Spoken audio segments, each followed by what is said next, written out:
सूबाई दारुल हुकूमत लाहौर में सिक्योरिटी अलर्ट कर दी गई है। शहर के दाखिली और खारजी रास्तों अहम शाहराहों पर सिक्योरिटी अलर्ट रखने का हुक्म दिया गया है। अहम खबर से अपने नाजरीन को आगाह करें। सूबाई दारुल हुकूमत लाहौर में सिक्योरिटी अलर्ट कर दी गई है। इस हवाले से मज़ीद तफसीलात जानते हैं ब्यूरो चीफ लाहौर गौहर सईद से।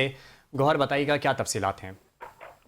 जी बिल्कुल, डीआईजी ऑपरेशन लाहौर फैसल कामरान की हिदायत पर सूबाई दारुल हुकूमत लाहौर में सिक्योरिटी को हाई अलर्ट कर दिया गया है और आज नमाज जुमा के मौका पर शहर की तकरीबन 4,999 मसाजिद की सिक्योरिटी को फुल प्रूफ बनाने के लिए खसूसी इकदाम किए गए हैं, जबकि शहर के हसास मकामात और बुलंद इमारतों पर स्नाइपर्स को तैनात किया गया है ताकि शहर पसंद अनासर पर कड़ी नजर रखी जा सके और लाहौर के दाखिली और खारजी रास्तों पर चेकिंग का अमल भी शुरू कर दिया गया है। इसके अलावा शहर में दाखिल होने वाले हर मशकूक गाड़ी और फर्द की मुकम्मल चेकिंग का हुक्म दिया गया है।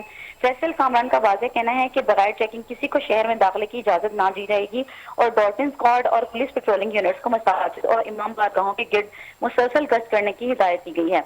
इसके अलावा किसी भी नाखुशगवार वाक़े से बचने के लिए गाड़ियों और मोटरसाइकिलों को इबादत गाहों से मुनासिब फासले पर पार्क करवाए जाने का भी हुक्म दिया गया है और डीआईजी ऑपरेशन ने तमाम सुपरवाइजरी अफसरान को खुद फील्ड में मौजूद रहकर सिक्योरिटी चेक करने का हुक्म भी दिया है।